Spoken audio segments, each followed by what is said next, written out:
r/AITA. Is it wrong to expect my daughter to attend school after losing her mom? Story 1. I'm a 39-year-old guy and I've been wrestling with a recent choice I made concerning my young daughter, who lost her mother not too long ago. I can't help but feel like I might have made a big mistake, so I'm turning to you to weigh in on whether I'm in the wrong here. Life has been incredibly challenging since my wife's passing for both my daughter and me. Coping with my own grief while trying to provide for her has been no walk in the park. I've noticed just how emotionally distressed my daughter has become during this difficult time. But when she approached me asking for some time off from school to process her grief, I ended up prioritizing her academic performance instead. I'll admit I've always been pretty strict when it comes to education. My daughter is a bright student, excelling in subjects like math and science, which, in my mind, are crucial for her future. So when she came to me, all I could think about was how this break might affect her grades and, in turn, her prospects for the future. I was genuinely concerned that missing school could lead to a dip in her academic performance and potentially hurt her chances of getting into a good college. Instead of allowing her the time she requested, I suggested she continue attending school. I explained that I believe maintaining her routine and focusing on her education would provide some stability and help her stay on track. Turns out my daughter was absolutely devastated by my decision. She accused me of not caring about her feelings and of putting her school performance above her emotional well-being. She thinks I'm being cold and unsympathetic, dismissing her need for time to heal. So am I the bad guy here for prioritizing my daughter's school performance over her emotional well-being, as she put it, following her mother's passing? I'm genuinely questioning whether I made the right call and would really appreciate your honest opinions on this matter. Whoa, slow down, dude. What's the hurry? Dealing with grief is a process and it definitely takes time. This dad here sure fails to understand that. He's like a mix of good intentions and some serious misunderstanding. On one hand, you can see he genuinely cares about his daughter's future and is very supportive of making her shine at school. But where he goes off track is thinking that a night's sleep can magically erase all of that grief. It's like he's saying to his daughter, "Hey, say goodbye to your mom, you've got classes tomorrow," when you're standing at your late wife's freshly dug grave. Seriously, losing a parent, especially someone as special as a mother, is heartbreaking. Everybody needs their own time to grieve. It's like a natural process, you know? If we bottle up all that sadness, it'll just blow up later on. People have different ways of coping and moving forward. Some can dive right back into their regular routines, while others need a bit of a breather to process all those feelings. So this dad, he's got to be seriously sensitive here. It's great that the dad's owning up to being strict about education, but therein lies the problem. Being laser focused on your kids' academic performance, especially after losing her mom, can smother her. What she needs right now is her parents' love and support to navigate this new chapter of her life. If he really cares about his daughter's well-being, he should have thought about that. And maybe, just maybe, he wouldn't come off as an overly uptight parent. Pushing a child to confront something she's not ready for, well, that's like a shortcut to messing up the grieving process. Everyone's got their own pace, man. I think about the pain this young girl's dealing with. You see, she's just a kid, probably freaked out about what life's going to be like without her mom by her side. And that sense of security from a loved one, that's something we can all relate to. Losing your mom is unimaginably tough, and there's no definite timeline for grief. It's a process, and it hits everyone differently.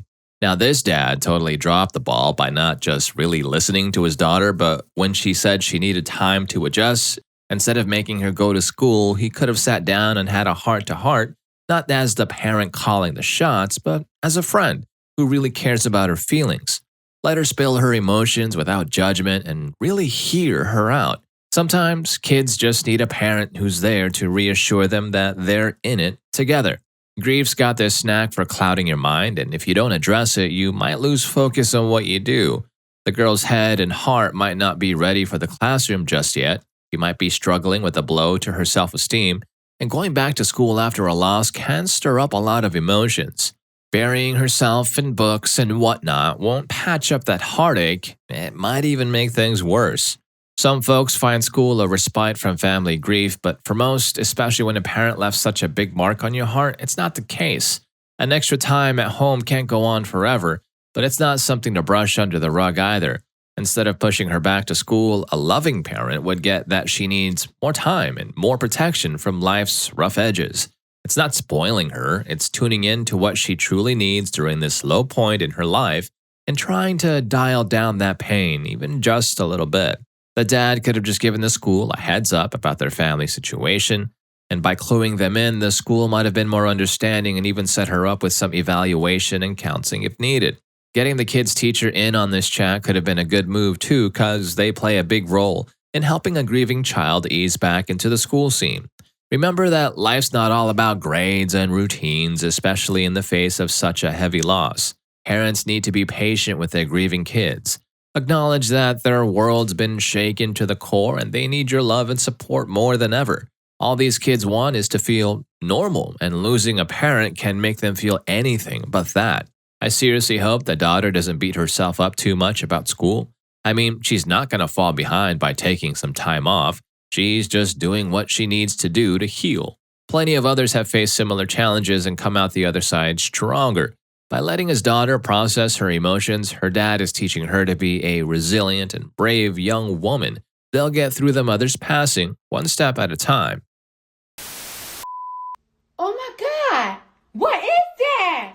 If you two are asking what that is, it's the sponsor of today's video, Rufus Rugs. We've been hard at work, creating the best quality and premium hand-tufted rugs money can buy. Now there's a chance you own a carpet that looks something like this. Let's just be real, it's time for an upgrade. And luckily for you, me and the boys from Rufus Rugs are at your service. We don't make those average cheap quality looking rugs. Nope, not gonna happen. Each one is handcrafted to perfection. No shortcuts, no robot assembly lines, and no dropshipping BS. Just pure rug grind. Whether you love anime, sports, cars, or anything else you can think of, we can turn it into a rug. So click the first link in the description and have your custom idea come to life. Story 2. Am I in the wrong for not wanting my ex-husband's new daughter to have a complimentary Frozen name to the one our daughter already has? My ex-husband got married less than 6 months ago to his 25-year-old girlfriend, and she became pregnant rather quickly. Recently, he shared the news that they were expecting a girl. I've always been a big fan of the movie Frozen, so when our 6-year-old daughter was born, I suggested naming her Elsa, and my husband agreed. I know some might find it a bit unusual or whimsical to name your children after movie characters, but Elsa is a lovely name, and it holds a special meaning for me. My husband and I divorced when our daughter was 3. We don't harbor any animosity toward each other, but we aren't best friends either. Now, the issue with their new baby is that my ex-husband explained to me that after he shared the story behind our daughter's name with his new wife, she proposed naming their daughter Anna so the sisters could share names like in the movie. To me, this feels like they're infringing on the naming process I hold dear. What if I have another daughter in the future? It would have been perfect to name her Anna, but now it would look like I'm copying them. My ex-husband isn't even a big fan of Frozen. He always claimed that his favorite Disney animated movie was Bolt.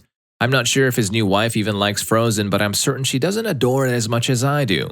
I confronted him about this, urging them to choose a different name, but he thought I was overreacting. I even consulted my divorce lawyer, but she didn't believe there was any legal recourse in this situation. My mother found the whole thing amusing, which only added to my frustration. I felt defeated and overwhelmed. My sadness eventually gave way to anger, and in a moment of rage, I called my ex-husband.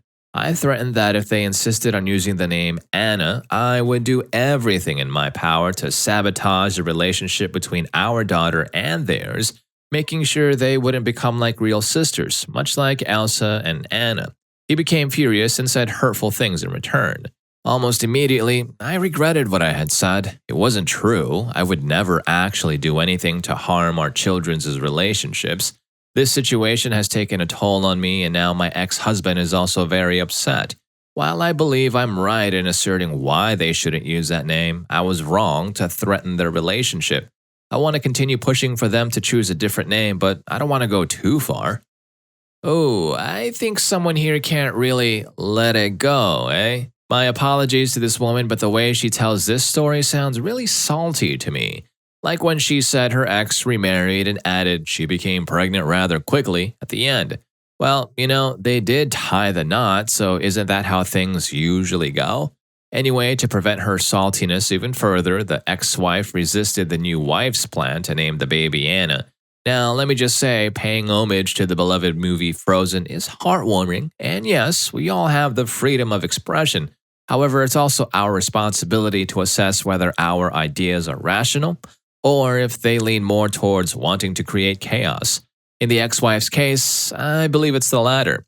I think the ex-wife is really in the wrong for trying to thwart the couple's decision. I mean, the new wife considered it with good intentions, aiming to have a complimentary name for her husband's older daughter, Elsa, just like Anna and Elsa in the movie. It's as clear as day that the ex-wife was the one who approached it maliciously.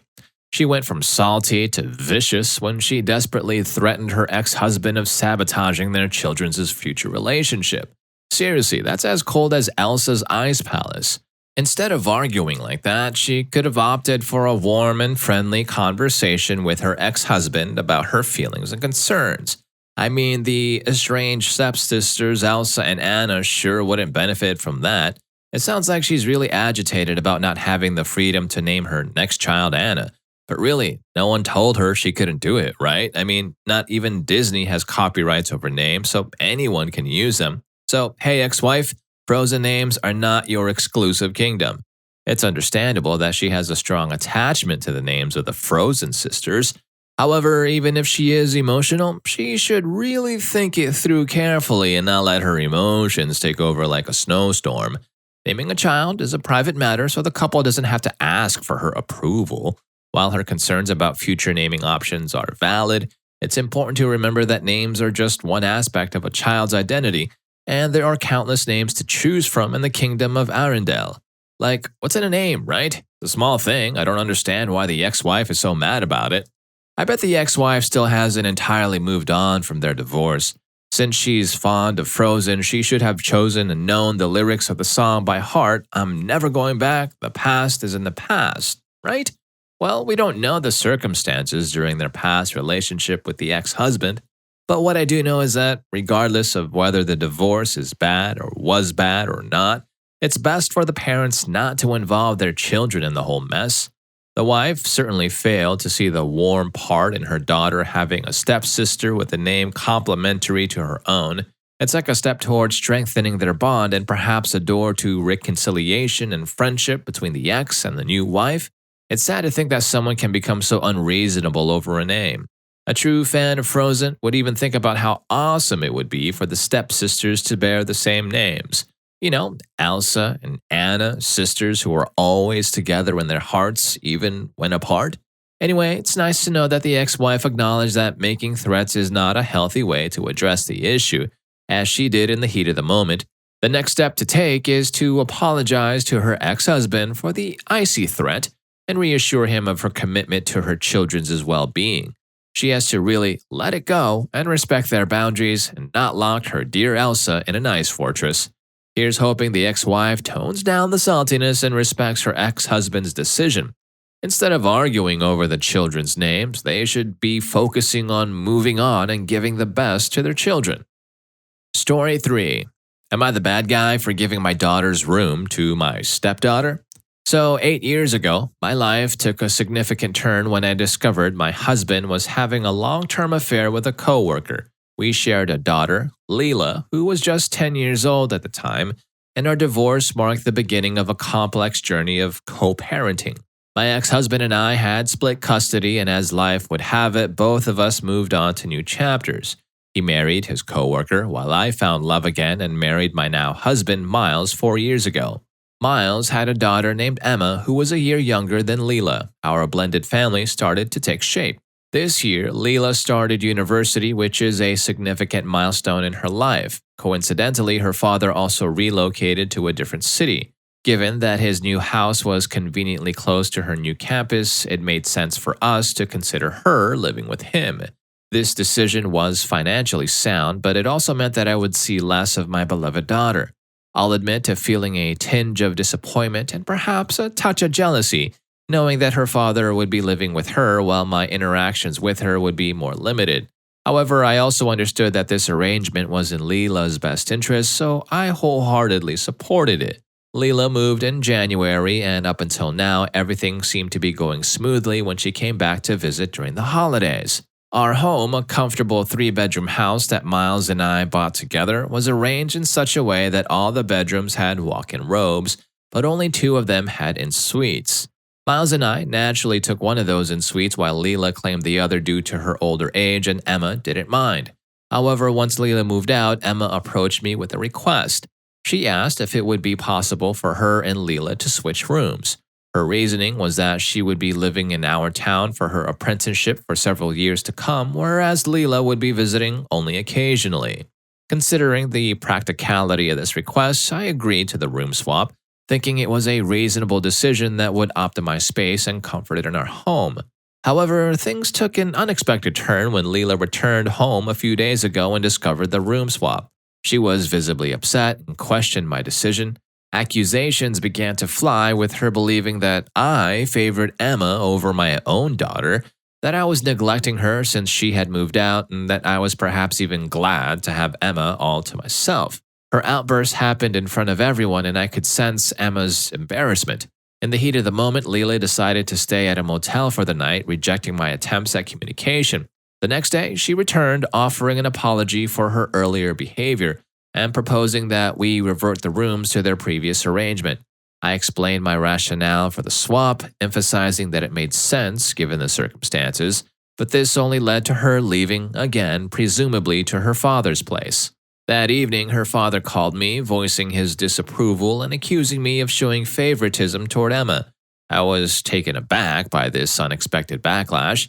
I hadn't intended to play favorites, and I genuinely believed that my decision was a sensible one.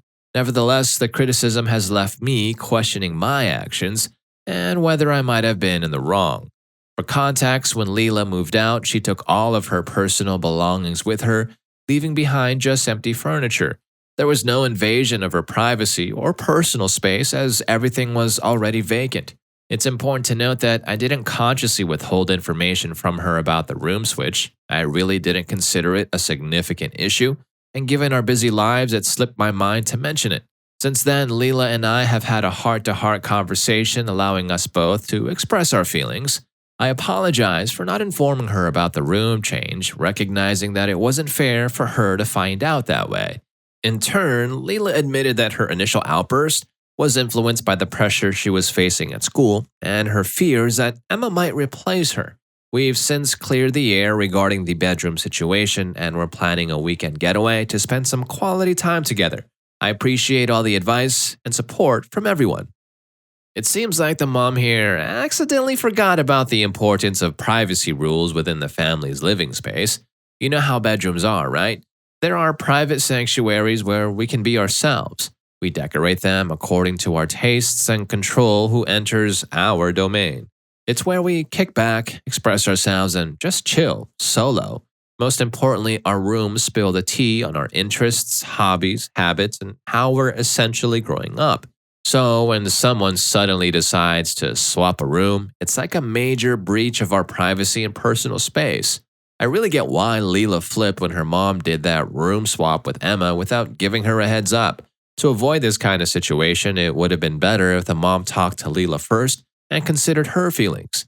Deciding on her own was a no-go, so basically she was kind of impulsive when she gave the green light to Emma right away. It's always better to have a conversation first and not assume everything will be alright. After all, mothers usually know what's best for their children, and talking things out can help avoid misunderstandings. With that said, it's also important that the young ones get involved in the family's decision-making process. It shows that parents respect their children's autonomy and space within the family. Think about it. If Leela's mom had talked to her about it before making the decision, things might have gone differently. To truly understand Leela's emotions, we need to put ourselves in her shoes. Imagine yourself coming home and walking to your room one day. Then you see your stepsister's things are all over your place, and you find out for yourself that a room swap happened without you even knowing. Wouldn't you feel bad about it? I sure would. And then it would feel like your mother is choosing your sister's comfort over yours. And that's probably how Leela felt too. Even though nobody touched her furniture or private belongings, the sudden change may have felt like a violation. It's possible that this made her feel like her opinions and feelings weren't being considered, and that Emma was intruding into her personal space with the swap. She might have felt like she wasn't as important to her mother as before. Additionally, with all the pressure in her life, such as her parents' divorce, her dad remarrying, and now university, it's reasonable why Leela's feeling a bit insecure. Starting college can be stressful enough, so coming home to a surprise like that can be really tough. Anyway, I think the situation could have been a breeze to solve, but maybe mom's crazy, busy schedule could have thrown her for a loop that day. Let's just give her the benefit of the doubt. The room swap has caused some tension between Leela and her mother, and resolving it requires tenderness from both sides. It's crucial for Leela's mother to understand her daughter's feelings, and for Leela to acknowledge her mother's point of view. This mutual understanding is essential for rebuilding trust between the both of them. Trust building and making everyone feel at home are the goals for keeping the fam vibe positive. Leela's mom needs to show she's got her back and can be counted on. Trust can be kind of a fragile thing, you know? It might be a little shaky for now, but with some consistency and a commitment to Leela's well-being, it can be patched up. By the way, I guess it's pretty common for people to want to be more independent as they grow up, and Leela is no different. She's in college now, and it's important that her mom respects her growing sense of autonomy. That doesn't mean her mom should stop guiding her, but it does mean that Leela should be involved in conversations about family matters that affect her. This way, she'll feel heard and respected. It's also important to recognize that blending families after a divorce can stir up some serious emotions, like shaking a soda can. Leela's blow-up might have been her way of letting off steam about all of those changes.